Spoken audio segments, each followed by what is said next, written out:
Halo sahabat-sahabat Yesus, berjumpa lagi dengan saya Wawan.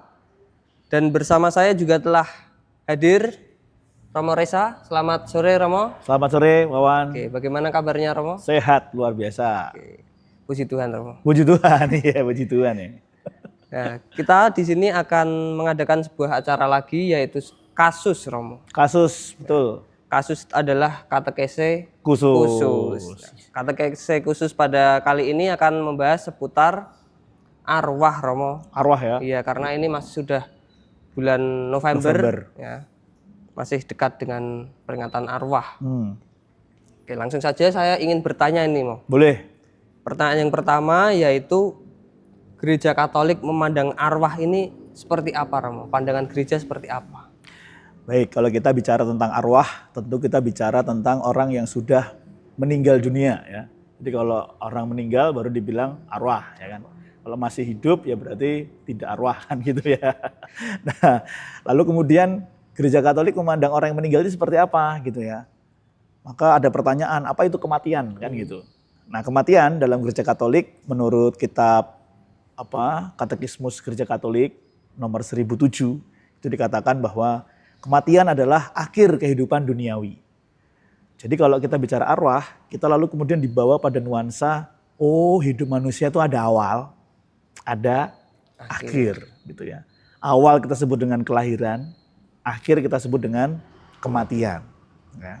Maka yang sudah pasti untuk manusia itu ya, kalau lahir ya pasti mati. Matinya kapan kita nggak tahu kan gitu ya.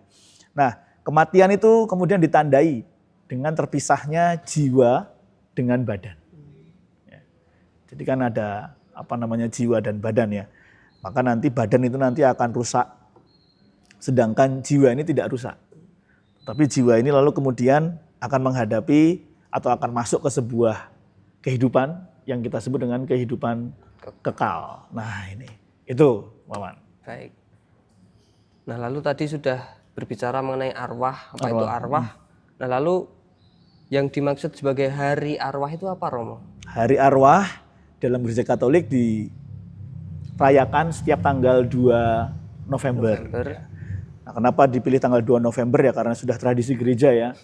Lalu kemudian di situ tradisi itu mulai muncul ketika zamannya Yudas Makabe, di mana dia memberikan kurban, persembahan untuk mendoakan arwah-arwah yang sudah meninggal. Harapannya supaya arwah-arwah itu nanti mendapatkan rahmat pengampunan dari Tuhan.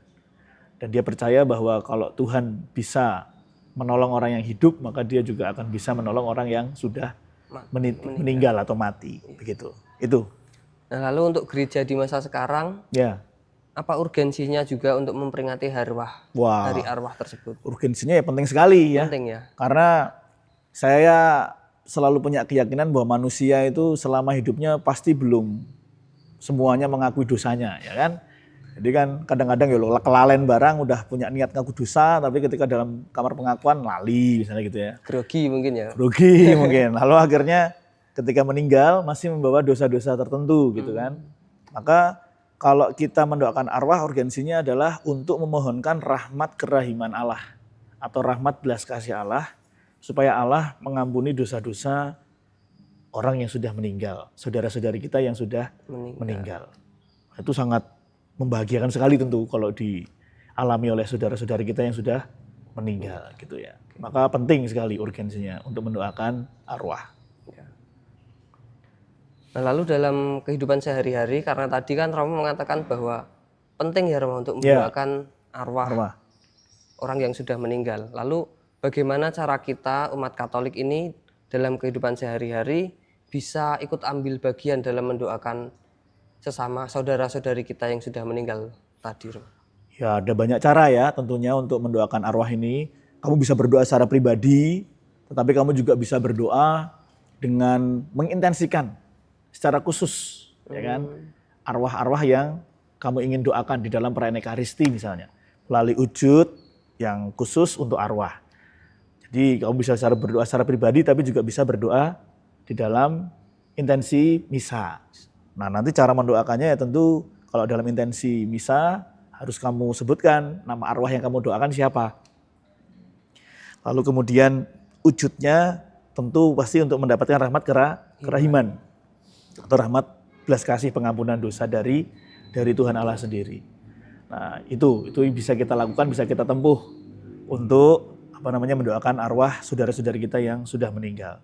Terutama untuk gereja Katolik, bagi arwah-arwah yang sudah menerima baptisan semasa hidupnya di dalam gereja Katolik, kita punya paket khusus nih. Paket khusus. Paket khususnya. Apa ini, Mo?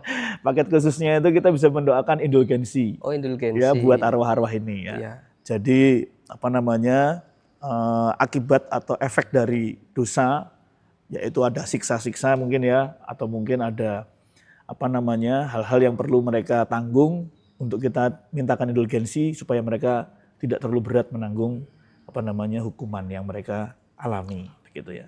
Itu bisa dari tanggal 1 November sampai tanggal 8 November. Khusus untuk arwah-arwah yang dulu meninggal dalam kesatuan dengan Kristus. Oke. Nah, lalu berbicara mengenai doa untuk arwah, ini kan pasti juga ada apa yang dinamakan sebagai api penyucian ya. Api penyucian, ya. Nah, lalu apa hubungannya antara doa kita yang masih hidup ini, doa untuk arwah-arwah yang ada di api penyucian itu hubungannya bagaimana, Romo? Nah, sebelum ke api penyucian, kita perlu bicara dulu tentang kenapa orang kok sampai meninggal. Oh, iya. Tidak hidup kekal aja di dunia, kan gitu ya. Kenapa ada kematian, kan gitu. Kalau gereja mengajarkan kematian itu adalah akibat dosa. Itu Katekismus Gereja Katolik nomor 1008 ya. Jadi sebagai manusia yang berdosa, maka konsekuensinya adalah orang lalu meninggal, mati gitu ya. Nah, itu dari kacamata duniawi mungkin kematian dipandang sebagai proses alamiah orang hidup biasa, ya lahir, ya mati gitu. Tapi dalam konteks kacamata rohani, kita memandangnya ya karena dosa itu yang menyebabkan manusia akhirnya mati. Nah, lalu pertanyaannya sekarang, kalau masih meninggal dalam keadaan dosa, bisa nggak diampuni dosanya itu di dalam kehidupan kekal? Karena kalau orang udah mati kan masuk kehidupan kekal, nggak lagi hidup di dunia. Kalau di dunia bisa diampuni kalau dia ngaku dosa, ya kan?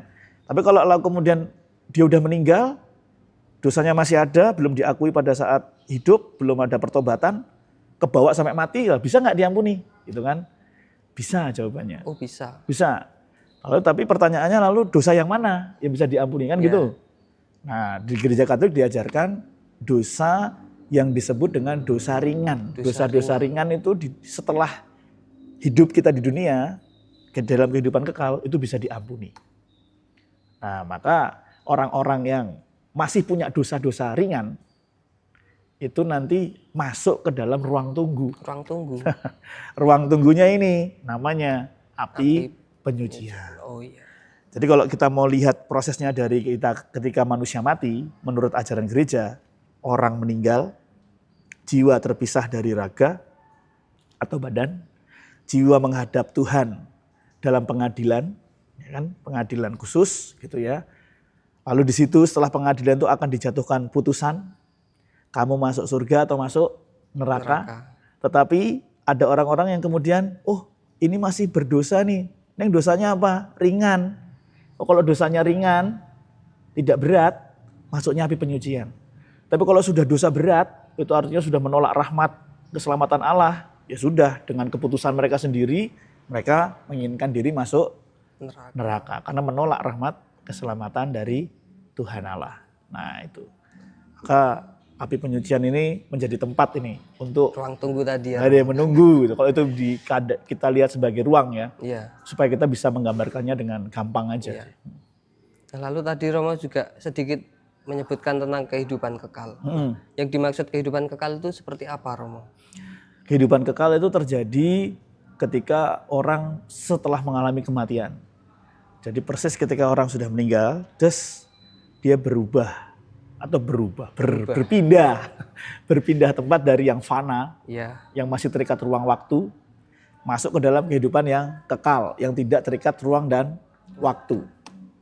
Nah, ketika masuk ke kehidupan kekal itu, seperti tadi yang saya sudah bilang, orang setelah meninggal langsung tadi ditangkap oleh Tuhan, bukan ditangkap ya, diterima oleh Tuhan, lalu masuk di dalam sebuah keadaan di mana orang diajak untuk mempertanggungjawabkan hidupnya.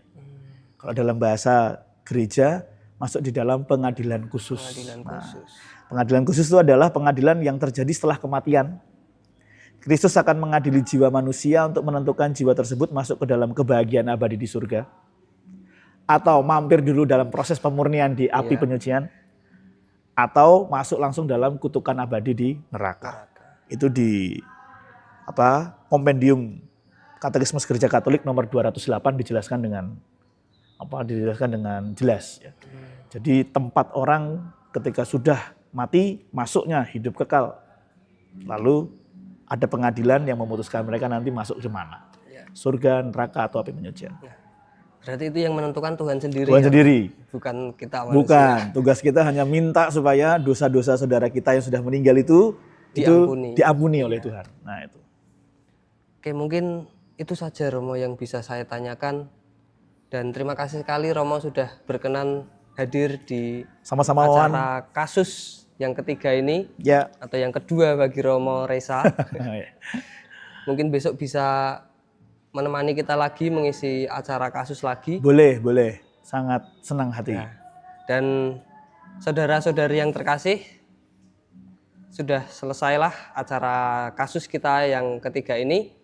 Semoga membantu kita untuk semakin memahami mengenai arwah. Dan semoga kita juga semakin sering mendoakan saudara-saudara kita yang mungkin sudah meninggal. Ya. Dan kita ingin mereka tentu merasakan kedamaian ya Romo. Ya, betul.